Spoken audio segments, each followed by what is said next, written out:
Good morning. It's good to be with you again for these 2 Sundays.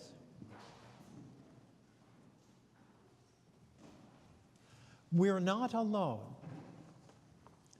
We are surrounded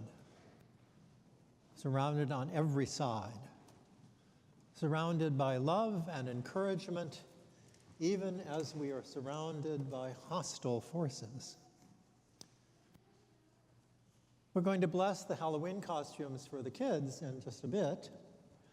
And I said this was Halloween weekend, the preparation for All Hallows Eve, and the great secular celebration that's grown up around it. But it's rooted, as I think most of you know, in the ancient rituals of the natural religions of the Northern European people. This is the time when some of our Celtic ancestors, and certainly the Celtic dimension of our common culture, celebrated the transition of those who had died in the previous year to the other world, to the world that's not so much after death as the great world that surrounds all of life, the life beyond life in which we live and move and have our being. That breath of God, that mind of God that fills the whole creation, and in which the ancestors dwell. And so this was the time when the dearly departed could transit into that larger realm. But because the doors were open, if somebody had a beef against you and was on the other side, they might not be finished with you. So maybe they would come back to haunt you, or maybe they would come back to cause some mischief. But then there was the darker side, because the ancients believed that we were surrounded by dark and devilish forces. Now, a culture which has lived in the last 150 years by 2 world wars that were catastrophic, by the kind of troubles that we see going on and the mass slaughter that we see going on, might have a little margin of room to believe that there's actually something evil in the heart of people that can be nurtured and can burst forth. So we shouldn't think our ancestors so superstitious to think that they were beset by passions, and they objectified them, of course, as spirits. And of course, we know so much. We know there are no such things, right? But they certainly live in us. At the very least, we can agree on that. So this is a serious time of year. In spite of all the fun of the Halloween costumes, there's a kind of Disney dimension to Halloween in America these days. But that's fine. That's fine. Because kids get to choose the kind of spiritual quality they want to imbibe, even if it's a bit devilish. Even if it's a bit devilish. My Tennessee grandmother always said, well, you have to give the devil his due, which just a little bit. You have to honor the mischievous part of yourself, as long as it doesn't go too far. But my point here is that we're not alone. Now, as modern people, if we keep abreast of the science, modern people who may not believe in spirits or a bigger life around us or anything, many of us are encouraged by the fact that humanity's sense of superiority and alienation, my great-grandfather was not an ape. That kind of attitude of we're just so terribly different. We're so smart that the research in animal intelligence, not just animal intelligence, but tree intelligence and plant intelligence. That doesn't mean they sit around reading Shakespeare. It means they have their own highly skilled and highly clever ways of dealing with things.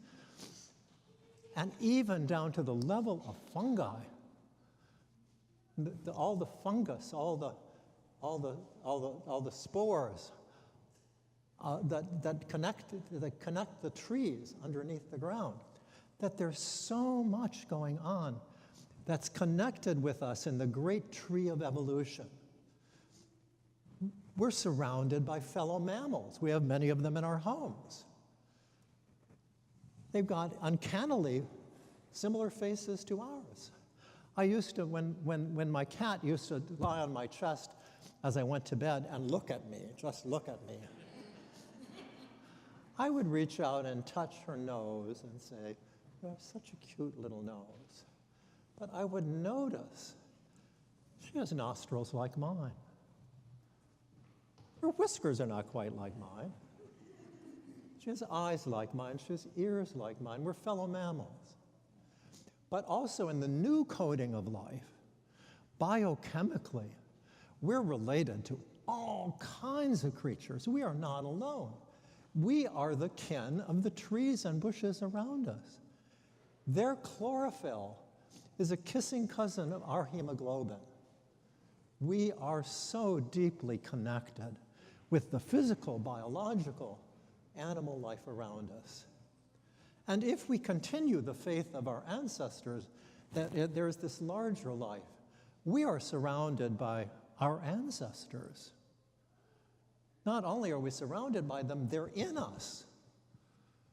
All of us are aware of the influence of our parents on us. Some of us go to therapy to deal with it. But the older I get, the more I appreciate my parents. In spite of their faults, in spite of their flaws, I realize how much they're in me. I've been going through a difficult time with the health challenges that we have in our family.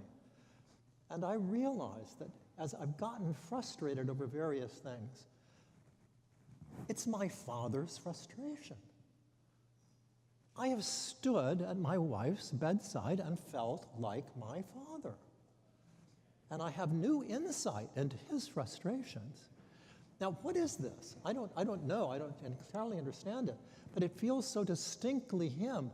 I'm sure that as a small child, the imprint of his frustration came onto my heart, mind, and soul and brain. But it's in there. And the older I get, the more I find myself being my father and my mother. If I want to clean something, I become my mother. She was a cleaning demon. So there's that close at hand psychological, biological imprint of our parents who are within us as well as in our memories. But, all I have to do is mention in a sermon someone's encounter with a departed relative. And someone will come up to me after the service and say, "I've never told anybody this, but when my father died, he came to tell me he was dead," or something like that. At St. Peter's Essex Fells, when I was the interim rector, I tried to do adult forums. 4 people would show up. It was not a parish devoted to adult education. On Halloween weekend, when I was the interim there, I gave a post-service seminar on life, on near-death experiences and encounters at the borderland between death and life. 35 people were there to talk about their experiences. Now, you may be a skeptic, you can dismiss this, but the encounter with the departed phenomenon is something that happens to human beings. Whether you believe something objective is happening or whether you think it's just everybody's imagination, the phenomenon of encounter with the departed happens a lot. It's a real experience and can profoundly affect people. I have a very good friend, whom some of you know,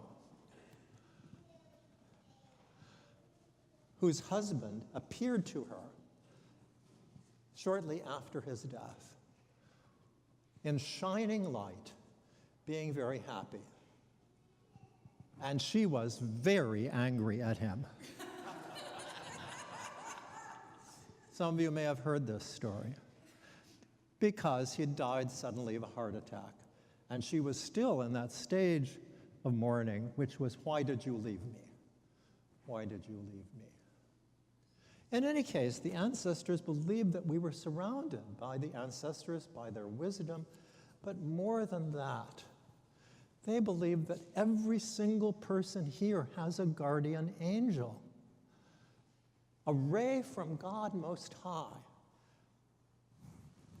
to guard, to guide, to protect, that presided over not just their souls, but their psyches and their bodies. If you grew up a traditional Catholic, you learned the guardian angel prayer and you were supposed to say it every day. Now, the guardian angel wasn't automatic. You had to listen. You had to listen. When my brother-in-law was studying depth psychology at an institute in California in his medical school training, he went to a series of classes for an Italian psychologist who talked about our higher selves. It's kind of new agey kind of concept. And I realized that as he told me about this course, that what the psychologist was talking about was what the Christian tradition calls the guardian angel. There's a higher spiritual dimension that's connected with our psyche. I was driving to a class in Montclair on an icy night in January.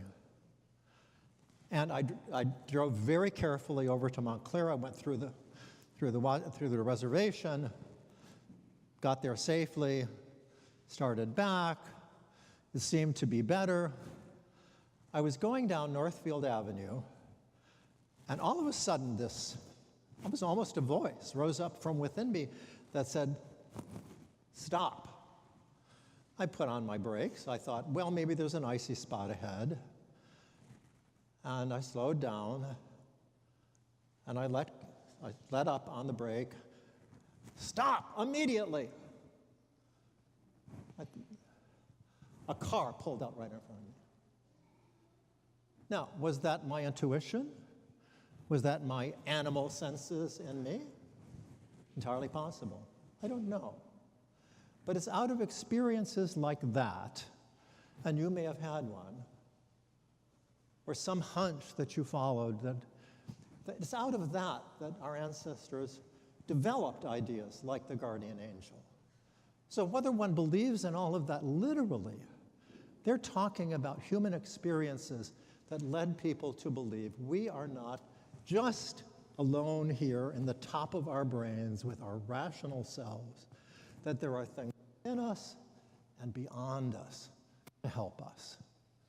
So All Hallows Eve with all of its fun and mischief, All Saints' Day with its remembrance of the saints, the great ones in the past, All Souls' Day, which we usually conflate with All Saints' Day to remember our beloved departed, remind us we're not just here alone. We're not just isolated brains. We're part of a great fellowship that stretches all the way from the protozoas up through the primitive creatures, through the plants, into the vertebrates, and in a spiritual parallel to that, that's within us and beyond us, developed over eons to make us part of an unbroken fellowship of life. So I invite you for the next week, for Halloween and for All Saints celebration next week when I'll be with you, to try to live into that reality and be grateful for it. Amen.